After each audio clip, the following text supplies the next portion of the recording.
Good day, everyone. This is Christine, and today we're going to look at the science and impact of genetically modified organisms, or commonly known as GMOs. GMOs are a very important topic in science because they affect agriculture, medicine, food production, and even the environment.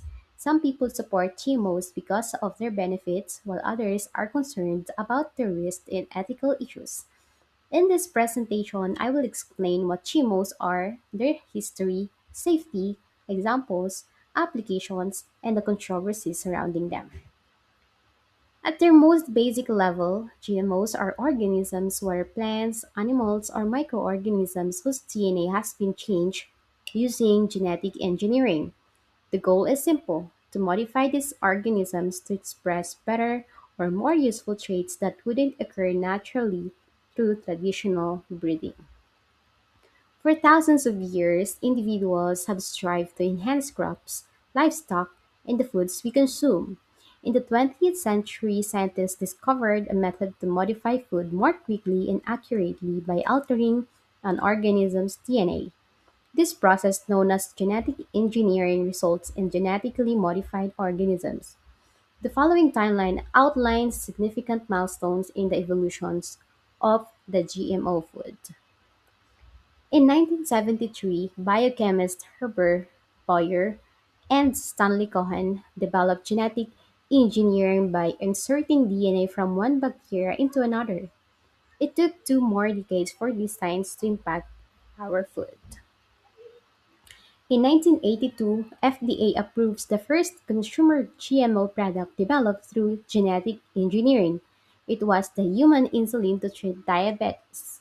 Human developed by Genentech and commercialized by Eli Lilly and Company, was approved by the FDA on October 28, 1982 as the first ever genetically engineered drug. It was created by inserting human insulin genes into E. coli bacteria, allowing for large-scale production of biosynthetic human insulin that eliminated allergic reactions caused by older animal-derived insulin. In 1994, the flavor-saver tomato was the first genetically modified food sold to the public. It was designed to create a firmer tomato that ripened on the vine for better flavor.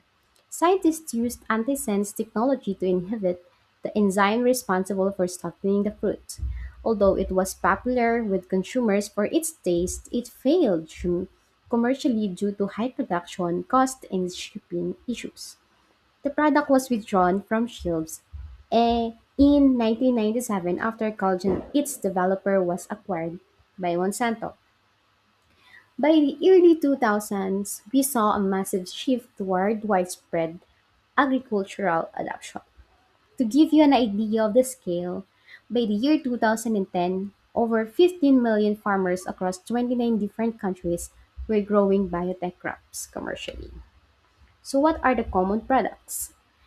Genetically modified Genetically modified organisms are found in many everyday products. Here are the three prominent examples. Golden rice, which is engineered to have higher vitamin A levels, combating malnutrition in different developing countries. Biotech cotton is designed to resist pests, reducing pesticide used and increasing overall yield for farmers. And the last one is the genetically engineered salmon grow faster, providing a more sustainable seafood option to meet global demand.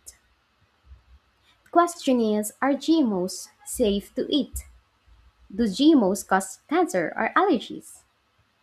According to scientific consensus, major scientific organizations worldwide, including the World Health Organization, National Academies of Sciences, and European Commission, have concluded that approved GMO foods are as safe as their conventional counterparts.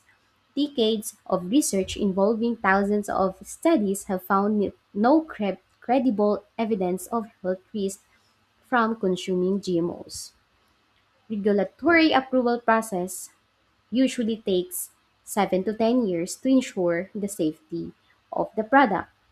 One of the agencies that undergoes with the process is the FDA that evaluate the nutritional content, the food safety, and the allergenicity. The USDA that evaluates the environmental safety in crop production, the EPA that observes pesticide traits and check the environmental impact, and the EFSA that assess the comprehensive safety that evaluates allergenicity and toxicity, nutritional composition, and chemical analysis.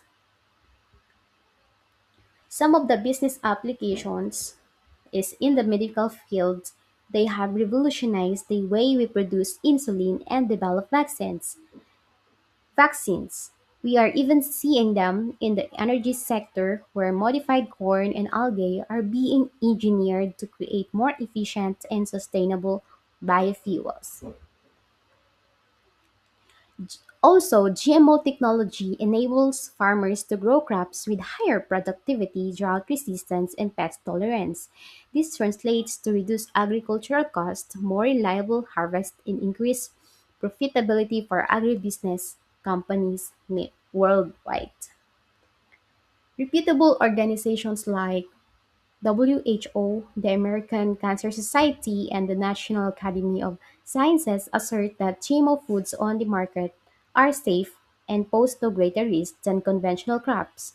However, debates continue regarding their ecological impact and the ethical implications of the genetic engineering. Critics and environmentalists raise concerns about unintended consequences, such as the potential for gene transfer to wild plants, a possible reduction in biodiversity, and the rise of the superweeds that become resistant to herbicides. The socio-economic debate surrounding genetically modified organisms focus on large biotech companies' patents, raising concerns about corporate control over the food supply and the farmer dependency. This has sparked discussions on mandatory labeling for transparency.